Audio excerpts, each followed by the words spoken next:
It's me, Coral. Welcome back to my channel. I'm doing a book haul for July. It is not super big, so for me at least. My eyeball itches. The air conditioning just turned on, so hopefully that's not too loud because I know the fan can get kind of obnoxious. But here we are. I've got mostly horror here. I think only one book isn't. Some of them are more recent though, so not all vintage, I guess. And that's all I have to tell you about this. I guess I should just get into it. Okay, I took advantage of Flame Tree Press's $4 sale on the 4th this month. The first one here is Ghost Mine by Hunter Shea. I just recently finished Creature by Hunter Shea.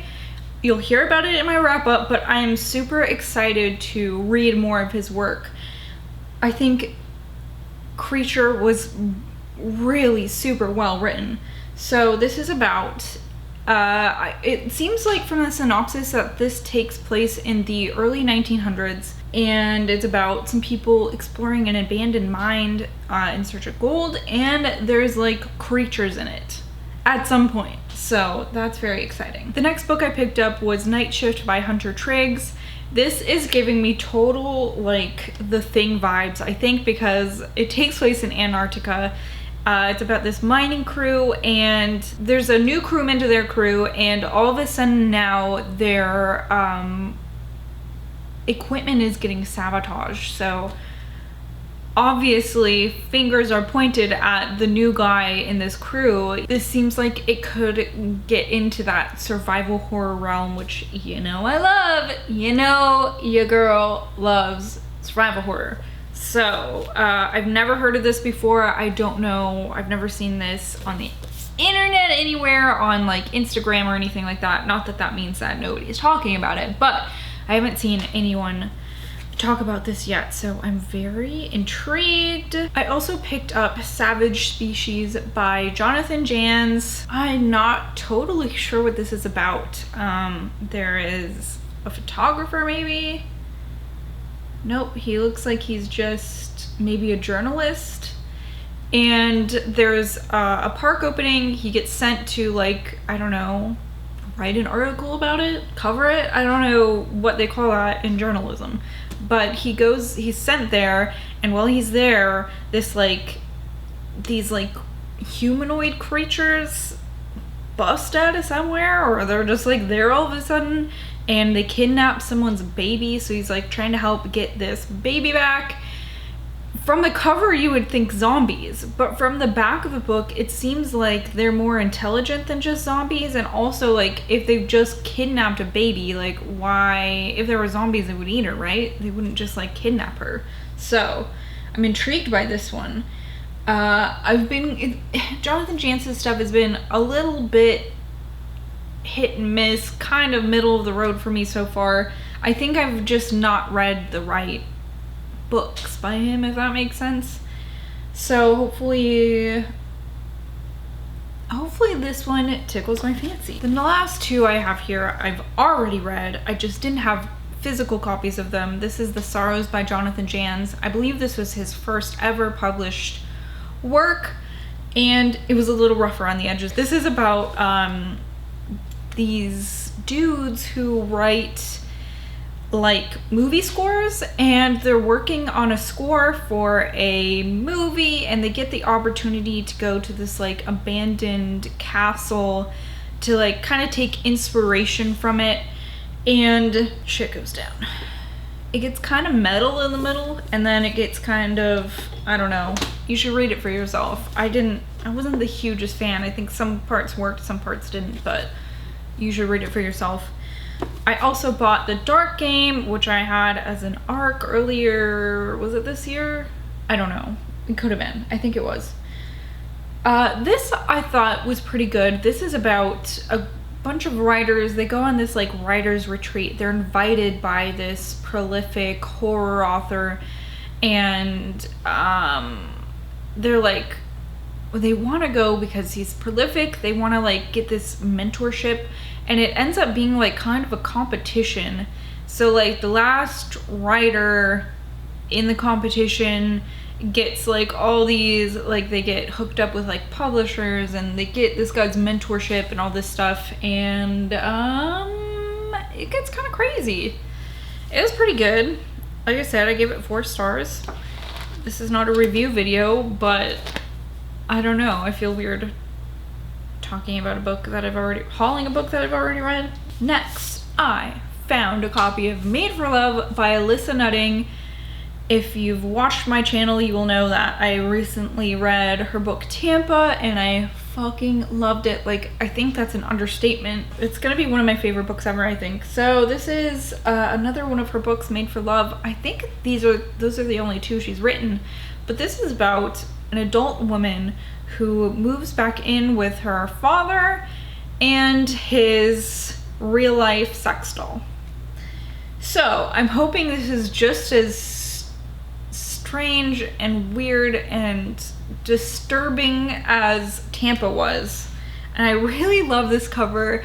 I don't know about this, but part of Tampa obviously takes place in Tampa, Florida, and this is giving me total Florida vibes with the like spray painted shirt you'd buy at a theme park and the dolphins and the red Solo cups just hanging out on the beach. So I just actually got this in the mail yesterday. This is Sawkill Girls by Claire Legrand, and this is about a trio of girls who come together to, I guess, fight or discover the mystery behind this urban legend on this island where they live. It's kind of an urban legend, but also girls do disappear on this island frequently and have for decades and decades, and I don't know if it's like nobody looks into it or people just attribute it to this urban legend come to life or what. I've heard so many good things about this. I know it has some good queer rep, and I'm excited. However, I got this in the mail yesterday, and it's so like I don't know what they would call it, the hardcover, like the binding is all weird, so it's like this, it's like all slanty. Do you see that? Can you see that on the camera?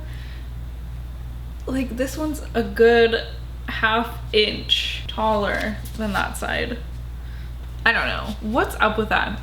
I bought this on Amazon because I found it for like $6, and like I try not to buy things off of Amazon like new, you know, unless it's something that I intend to read right away, because I'd much rather find something cheaper, used, you know what I mean? So this was like $7, so it's like I should get that because I do want to read it eventually, and it's all like cocked, and like not even cocked, but like you can't, there's no way to fix that. I spent way too long talking about that right here. I'm sorry. I also found a copy of The Ascent by Ronald Melfi. I've only read one of his short story collections so far, which I liked, which I think is good considering it's a short story series. That was We Should Have Left Well Enough Alone. So I heard great things about his novels. I found this, which is so right up my alley. It's mountaineering. It seems like it might be survival horror. It's cold. It's Ronald Melfi. So I'm very excited about this. As you can tell already, this is about a man who's had some troubles in his past, like some real hard stuff has hit him lately, and he gets into like extreme sports. He's climbing mountains. What could be more extreme than that? You know, that scares the shit out of me. And it's so interesting to me because, I don't know, because it seems so risky and yet people want to do it. I'm getting so off track today, I am sorry. So, he's mountaineering, he narrowly escapes death, as the synopsis tells us. So he like kind of cools his jets, but then this opportunity comes up that he can't back down from. It's to explore something called the Canyon of Souls, which is in Nepal, and he takes the opportunity and some shit must happen. I don't know. I'm very excited about this. I'm so excited about this. I think this is gonna be the perfect winter book for me. Ouch. I also picked up one of the most beautiful books I've ever seen in my life. This is Wilder Girls by Rory Power. This, I like don't understand what this is about. From the synopsis, there's like this all-girls school, like a boarding school that these young ladies are, I mean, they're living there because it's a boarding school. And this strange illness hits the school and people start like dying one by one. And finally, there are just a couple girls left. They're waiting for a cure for this. Apparently, I don't know, it seems like this might be a school that is secluded, maybe on an island, and it's surrounded by woods, so it's like too dangerous for them to escape somehow. I don't know, I haven't read this, so I can't, you know, tell you all the nuances of that.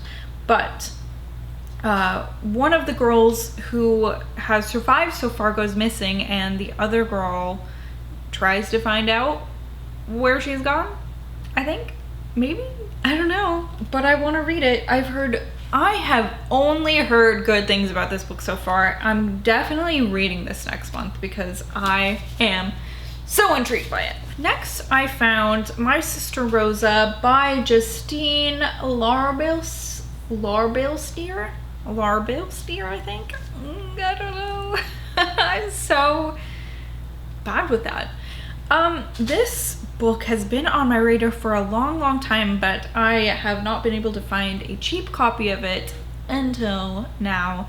This is about a teenage boy named Aussie, and he has a younger sister who he thinks is a psychopath. And he's trying to like nurture her. He's trying to like, you know, push her towards the right path, hoping that she's not really just like a fucking psychopath, you know? But her behaviors start to escalate and get worse, and he doesn't know if he's gonna be able to protect her for forever. I'm glad to finally have a copy of this though. Next, I have The Spirit by Thomas Page. This was the most recent Valancourt Books reprint of a book featured in Paperbacks from Hell, which, good news everybody, they're doing a second round of this and I can't be more fucking happy about it. This is about, let's see, a half-mad Indian, so like you can tell when this was written.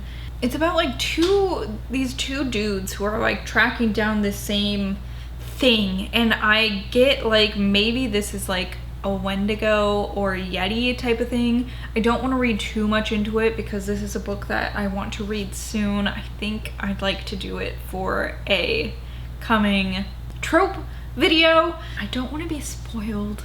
I think that's what this is about. I am just so excited about it. I mean, I say that about all these books because I am really excited, otherwise I wouldn't buy them. Next, I have 3 books here from the Nightworms package. The July, I can't remember what July's theme was, but we got Hug Chicken Penny by S. Craig Zahler. We got The Saturday Night Ghost Club by Craig Davidson, and some people who had been subscribed since the beginning got sent The Armageddon Cord by Jeremy Wagner. I'm not going to do the synopsis for these, but I will leave a link to, or this thing that they do if you want to watch my unwrapping of that, because I read the synopsises in that. So, the last part of my haul here are vintage horror books. Okay, this one is Crawlspace by Herbert Lieberman. I picked this up. It was kind of a weird coincidence because I had never heard of this book before. I saw Alex at Hey Little Thrifter talk about it, and I was like, oh, that looks interesting. And then I was able to find a copy like a week or 2 later. So that was like a strange, happy coincidence. But this is about a couple. They have a repairman come to their house to help fix, I think, like a furnace or a boiler or something like that. and they find out later that he has been living in their crawl space, unbeknownst to them. I have The Trident by Joel Hamill. This was a Paperbacks from Hell book, I think. I'm pretty sure. This is about a creepy evil child who has the mark of the devil, a birthmark of course, but this is in the shape of a trident apparently. It's not like the classic 666 birthmark that we know and love from The Omen, but I don't know much. The synopsis does not give you much aside from that, and I'm going to keep it that way. If you need to know more, please Google it before you buy it. This is also a zebra book. I also picked up Playtime by Morgan Rhodes. This is, it seems like it's not necessarily like the child that is the subject of the story is creepy, but it's like one of those books where the child in the story meets a friend who's creepy, and you don't know, like, is this other child real? Is it like an imaginary friend? Is it paranormal? But this is about a young girl named Amber, and she meets another young girl named Sarah, who lives down the street from this creepy house, the Covent House? Yes, the Covent House. So Sarah starts telling Amber all these really creepy stories about things that happened in the past at the Covent House, and then she's telling her also about things that are going to happen in the future in the Covent House, and it seems like a good time. This is another zebra book. It has an interesting cover too. It's like they look like tree roots kind of. I think maybe it's like a spirit, and it's eating a baby holding a baby. Well, it's a baby holding a baby doll, but it's funnier if you say that. I also found a pretty good copy of Lupe by Jean Thompson. This has some good step back art, and this one is it seems so strange, and I want to read you the synopsis for this. So it says, the Vatican, 5th century AD. Pope Gregory has been ordered to seal forever the 9th Gregorian chant, a profane, unholy invocation to the devil. San Francisco, 1977. Emily Blake has begun to hear strange, disembodied voices calling to her in her home. Her husband's lover has burned to death in a chair behind a locked door. The ancient charge of murder by witchcraft has been leveled at Emily. So, like, what? In 1977? That's metal. Emily, whose only hope may be a grotesque 11-year-old boy with a demonic sexual craving. A little boy who has already taken her once, evilly. A little boy who taught her the tune of the chant unheard for 1,500 years. So, like, why is this little boy... What is going on here? Like, it seems so weird to even, like, say out loud, but, like, is this little boy having sex with a grown woman? What the fuck? He's 11. What's happening here? What in the 1977 is going on here? It was written in 1977. You didn't hear that. Next, I found a really nice copy of The Surrogate by David Combs. This is a story about a young boy whose name is Severin, which is a really fucking cool name. And he has a near-death experience. All of a sudden he has these strange powers. He has like ESP, the back of the book says, and he's freaking everybody out. So what's going on with him? I don't know. This is a very short book. I don't want to know more than that. It is barely 200 pages. And I love the cover. He's like in a swamp. He's just like taking a bath in a swamp. Alright, I also found a really super nice copy of The Adversary by Mark Reese and Barry William. I have no fucking idea what this is about. I bought it because of the cover. I bought it because it was in great condition. And it seems like it must be some sort of demon-y Satan book. I'll read you the synopsis of this one too. two voices from the past call out. The first gathers its forces in from a newspaper ad. They come together to renew the battle fought through all the ages of man. The other is a voice heard by only one woman, seeking her out of millions as it has sought its weapon always. Blessed and cursed by the medallion, Anna Langer stands alone to face, for all of us, the terrible power of the adversary. So it very much seems like a good versus evil story. The back has like this man with big hands trying to squish her head. Let me know if you've read that. I also found a copy of Maynards House by Herman Rauscher. This is about a man who, let's see, his name is Austin. And he is a Vietnam veteran. He inherits this house from a friend who's died, and the house is spooky. And I don't remember much beyond that, but I know that this was mentioned in Paperbacks from Hell, and that's like a book that I highlighted because like I thought the description that Grady Hendrix did sounded so interesting.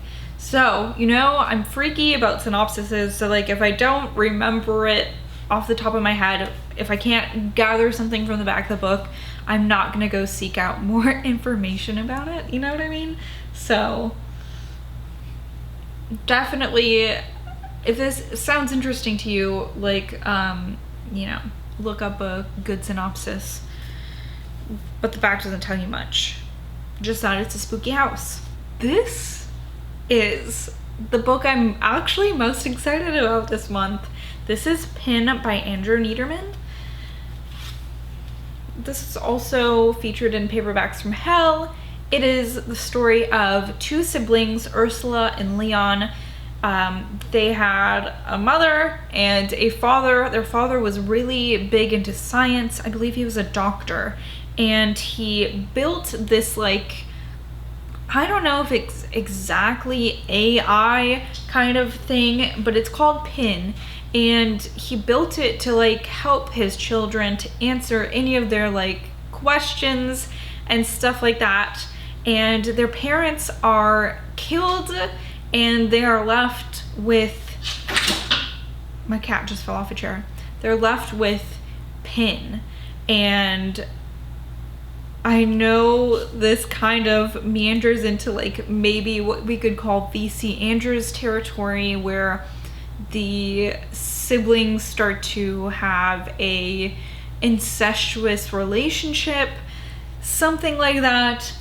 I am excited about it and I want to get to this soon.